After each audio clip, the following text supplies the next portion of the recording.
બોલો સદારામ બાપુની, સદારામ બાપુની. અવાજ ટોટણા સુધી ના પહોંચે તો આ બધા સમાજના આગેવાનો ભેગા થયા તો સદારામ બાપા જો હોય તો ખબર તો પડે કે મારો સમાજ ભેગો થયો હોય. બોલો સદારામ બાપુની, સદારામ બાપુની. વાહ.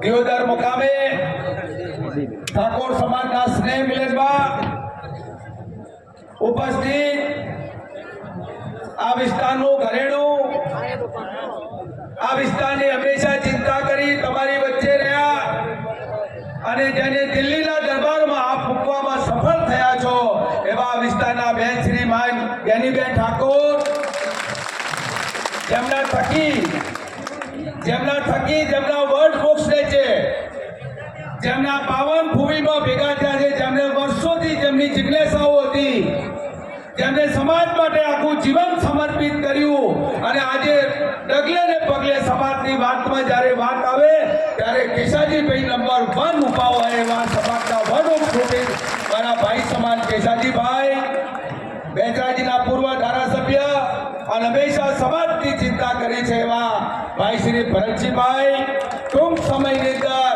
આપણી સૌની વચ્ચે આવવાના તૈયારીમાં રાહ છે એવા વિસ્તારમાં નવા ભરાયેલા ભાઈ શ્રી મંત્રી સ્વરૂપજી ઠાકોર, એવા ગુજરાત પ્રદેશ ઠાકોર સેનાના સુપ્રીમો એવા અલ્પેશજી પણ ઠાકોર ટૂંક સમયમાં આપણી વચ્ચે વધારેલા છે.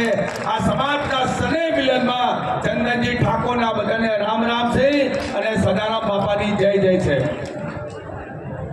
આ ખૂબ મોટો સંદેશો કેશાજીભાઈના પ્રાગટ્ય સુધી આજે જઈ રહ્યો છે.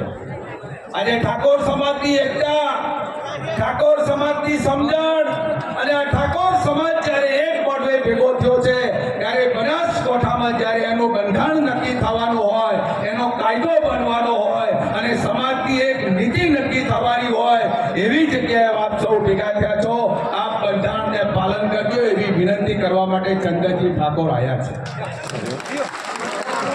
પૂજ્ય સદારામ બાપા એમનું આખું જીવન સમર્પિત થઈ ગયું.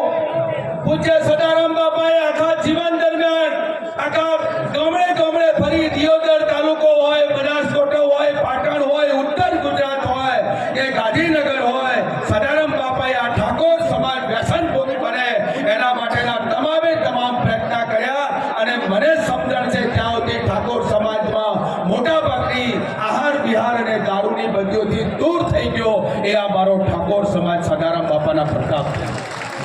સદારામ બાપાનું આજે કેશાજીભાઈ અમે 2012માં ટોટાણામાં સમૂહ લગ્ન કરતા હતા એ દિવસે કેશાજીભાઈ ચિંતા કરતા હતા કે મારો સમાજ એકત્રિત કરવો છે, ઉત્તર ગુજરાતનો સમાજ એક જગ્યા પર ભેગો કરવો છે. ઉત્તર ગુજરાતનો સમાજ જેમ પાટીદાર સમાજ ઉંગિયા માતામાં ભેગો થાય, રબારી સમાજ જેમ તરફમાં ભેગો થાય, પ્રજાપતિ સમાજ પદામનાથમાં ભેગો થાય અને મારો સમાજ એક દાડો ઠાકોર સમાજ આજે દિયોદરમાં કેશાજીભાઈએ ભેગા કરી અને સમાજમાં ખૂબ ઊંડું પૂરું પાડ્યું છે.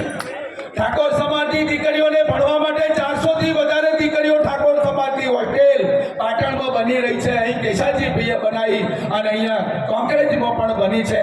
એમ જે બનાવનાર સંયોજકોનો પણ ખૂબ ખૂબ આભાર માનું છું. આજે પાટણમાં 400 દીકરીઓને ભણવા માટેની હોસ્ટેલ ઊભી થઈ ગઈ છે. ટૂંક સમયમાં એનું ઉદ્ઘાટન કરવા જઈ રહ્યા છે. એમાં અમે સન્માનીય જ્ઞાનીબેન ઠાકોર જ્યારે સંસદ સભ્ય બન્યા ત્યારે જ્ઞાનીબેન ઠાકોરનું અમે મોમેરું ભર્યું હતું 11 લાખ રૂપિયાનું. એ 11 લાખ રૂપિયા એને ઠાકોર સમાજની દીકરીઓને ભણવા માટે પાટણની હોસ્ટેલમાં સમર્પિત કર્યા હતા. એમ સમાજનો આજે પ્રવાસ ભેગો થયો છે. સમાજના મવડી મંડળ 18 આલમ એક મંચ ઉપર ભેગું થયું છે.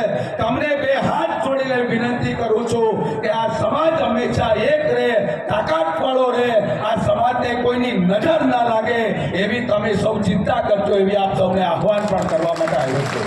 આજે સમગ્ર ઉત્તર ગુજરાત ભેગું થઈ ક્યાંક એક ઠાકોર સમાજની મોટીમાં મોટી એક સંખ્યાબળ ભેગું થાય, તેની એક મોટામાં મોટી જગ્યા ભેગી થાય, આખો ઉત્તર ગુજરાતનો ઠાકોર પાટણ, બનાસકાંઠા, મહેસાણા, અમદાવાદ કે એનું મોટામાં મોટું ધામ બને એ દિશામાં મારા સમાજના ધોળે તાલીના આગળ એને વિનંતી કરું છું કે દિશામાં પણ આપ વિચારજો. અમને આ બોલાવી અમારું સન્માન, અમને આ વિશાળ આટલી બધી ઠાકોર સમાજમાં બે શબ્દ કહેવાની જે તક આપી એ બદલ ઠાકોર સમાજનો કેશાજીભાઈ, જ્ઞાનીબેન અને અહીંયા આયોજકોનો ખૂબ ખૂબ આભાર માનું છું. ફરી આપનું દિવાળીનું વરસ ખૂબ સારું જાય, નિરોગી જાય, તંદુરસ્ત જાય. પરમ કૃપાળુ પરમાત્માને સદાનંદ બાપાના ચરણોમાં પ્રાર્થના કરું કે આપ હંમેશા સમાજ સાથે પ્રેરિત રહી અને સમાજની એકતાનો સંદેશો જાળવી રાખો.